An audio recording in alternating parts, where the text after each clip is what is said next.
is hard. Hard to trust me. And hard to love me. And welcome back.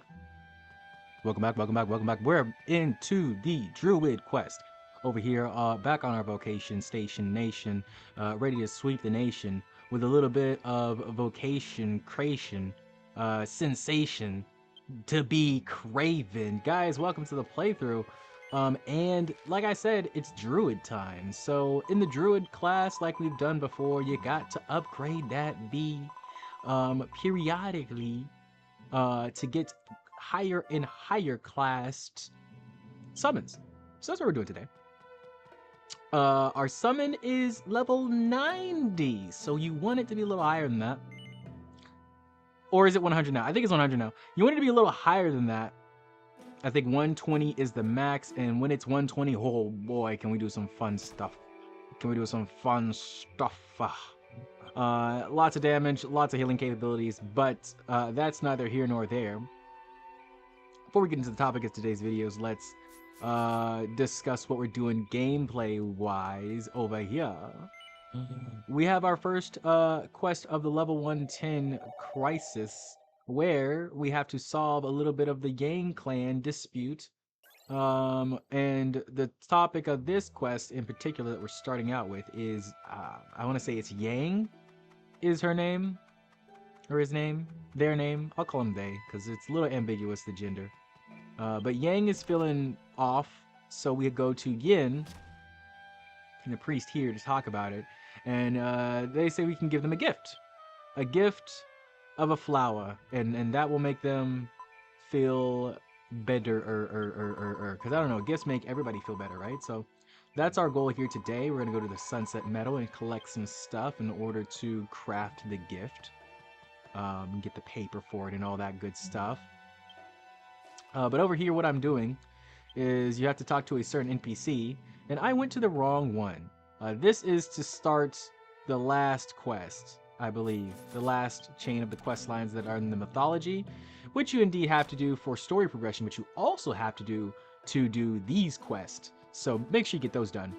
But I went back there to the start of her for those quests, which is not where you need to go. You need to go to a different part, still in the same map, but just a little bit of a different area. So that's what I was doing there. And you talk to this NPC, and then Yin will show up, and then we're gonna go to Sunset Meadow, collect our items, and get a little cutscene. And that's the gist of this first quest. It gets a little bit more dire, a little bit more drastic, higher stakes and whatnot, you know, in the next couple of quests.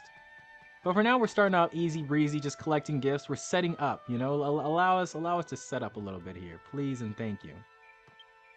So you can see here, I'm still a little confused on who to talk to.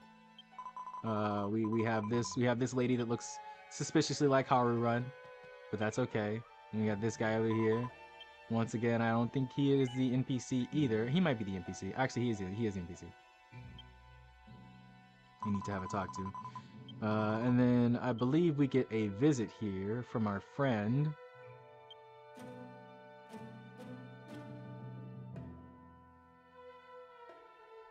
Yes, indeed. And there's Yin here to tell us that yes, we do need to make the Yang clan leader feel a little bit better. That's what they're suspecting. It's a love flower that is going to help them. The yearning flower. Yes, indeed. So, because love is a horrible, horrible thing. It's a horrible curse that you do not want. So yeah, and it's very funny the way this quest revolves around that, and the way that the topic of the video envelops that. It's the cringe that we do not want to talk about, the love that we have in our hearts for others. And I feel like the reason why it's cringe is because it's so simple, at least for us guys. It's so easy for us to fall into romanticism with basically anything because, you know, we're given scraps nowadays. Basically, any kind of acknowledgement or compliment or anything can easily just send us over the edge and give us that love. So You know, the yearning flower is needed for all of us, man. It's disgusting how fast it can spread. I don't even want to call it like disgusting, but it's definitely surprising how easily and often it spreads. I will say it like that. Because it's like, you know, it makes you feel weak. You know, it makes you feel like your HP bar is far too low. And it's just because it hasn't been filled, you know, your love bar, your love energy hasn't been filled like that. And even me, I feel like I get compliments like maybe 200 times more than the average guy. And that's still like, it's not enough. It's not enough. We need to compliment our fellas more. We need to say thank you to our fellas more. And I just feel like there's not a lot of love to go around. So like that's the thing. When you feel that genuine love from someone, it goes crazy. It's like the tiniest amount of acknowledgement can send you over the love edge. And that's what they think happened to our good old friend Yang here. And so we gotta help him. We gotta help him. It's a long road to recovery from that love virus. And you know what, man? You may never recover, but at least you loved hard. That's the thing, man. You got to realize that whatever you're doing, whatever you're in, you got to go head first, jump into the deep side, you know, never stop. I don't know what the hell I'm doing here, clicking around and whatnot. I'm probably on a live stream, chatting or something crazy like that. Who knows? Maybe I'm looking up a guide to see how to do this. Who knows? Maybe I'm closing all my porn folders. Who knows? This was recorded a while ago, so I really do not remember. But we have a couple of things to do here. As you can see, I'm going the wrong way, so I'm going to turn around. But you have to go up to the shrine, and you have to, I believe, go to the whirlpool and fight a few enemies along the way. So we'll do those, we'll pick them up. These leafy guys are part of the enemies you must fight. I believe these guys are, in lore-wise, supposed to give us the paper. But yes, as I was saying, the tragedy of life, man, is just that, you know, you're not gonna you're not gonna be able to fleece people into going all the way into things. And as a matter of fact, that's the safe option, to halfway it, to dip one pinky toe in or whatever, and then people will always think you're the weird one for going ham and going crazy into your ideals or your dreams, or, you know, whatever interest you have. People are always going to call you crazy because the balanced lifestyle is always what's promoted. And there is a need for balance. I will say there is a 100% need for balance, but at the same time, you have to realize what aids you to not be balanced and what your specific balance is, because your specific balance is probably going to look different than I would say a lot of other people's. And then we're constantly fed this life of going to school and being judged constantly, and then, you know, having to be tested on these judgments, and then, you know, going home and having work to do from home, having homework, and being locked into those activities or tasks, and just being taught the world is a horrible, nasty, greedy, disgusting place. And it's just not that. It's just not what it really is. There's a lot of love here. There's a lot of magic in the universe. There's a lot of good things around, and you really just have to open your eyes to see them. You know, it's all within us, and it's all within every moment. And a lot of us just take ourselves out of those moments, and it's very sad to see. I see it all the time, even with myself. I see it all the time when I'm just going back into imagination land, because there is no love here. There is no love, man. You turn on yourself, you turn on anyone to be like a tyrant of faith. You know, it's like only I know what I know, and that's just not necessarily true. It's the moment that knows. It's the reality of where we're at that knows.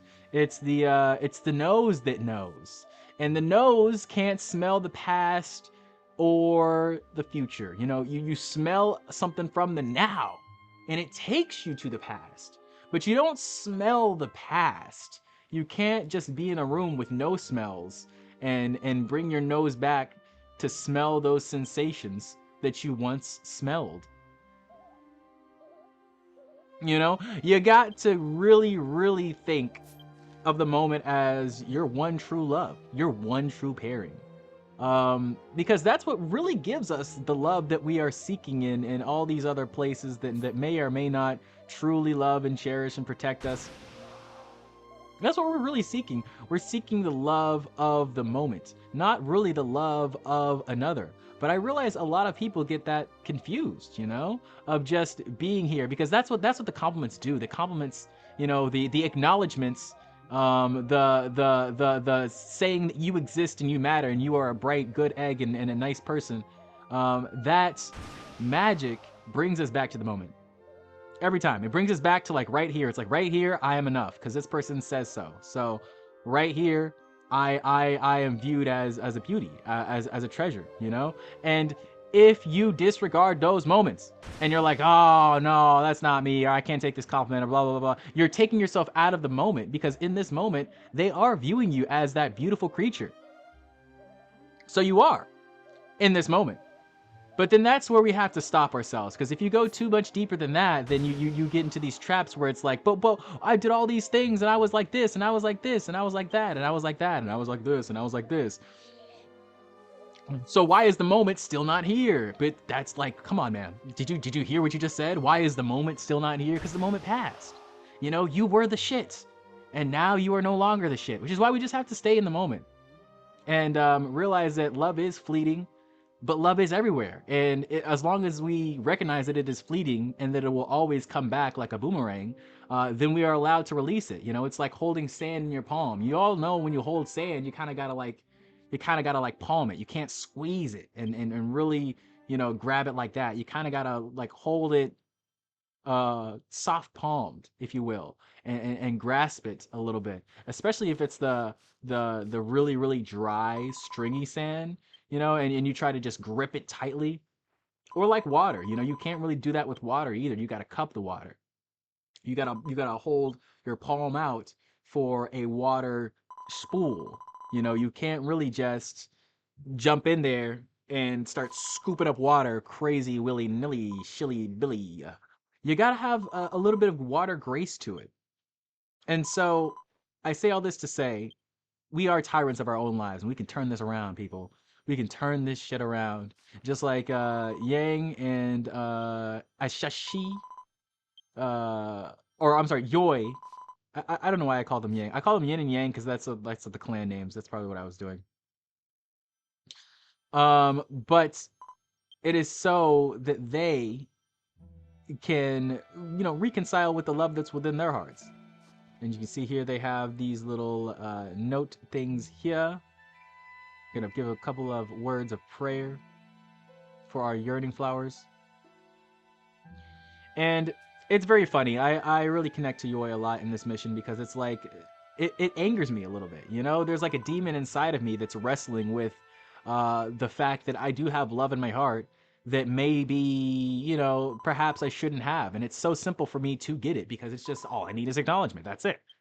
And you shouldn't be resentful of that. You should not, you know, it is what it is, but you know, acknowledge what you do have indeed in what is there, but it shouldn't shake you as much as it is shaking me. You know, it's just a natural part of life. You have to realize that it's like a chemical reaction that you cannot really stop, you know, and it's just from being in proximity, because we're guys, we are the romantic types. So, you know, don't beat yourself up like Yoi is and have your demons festering and festering and festering until they're sometimes brought out unwilling to your opposition. You see, like there's this demon coming out. And it is the love that always does this to us. It is the love, but you have to realize the hate needs a place to go.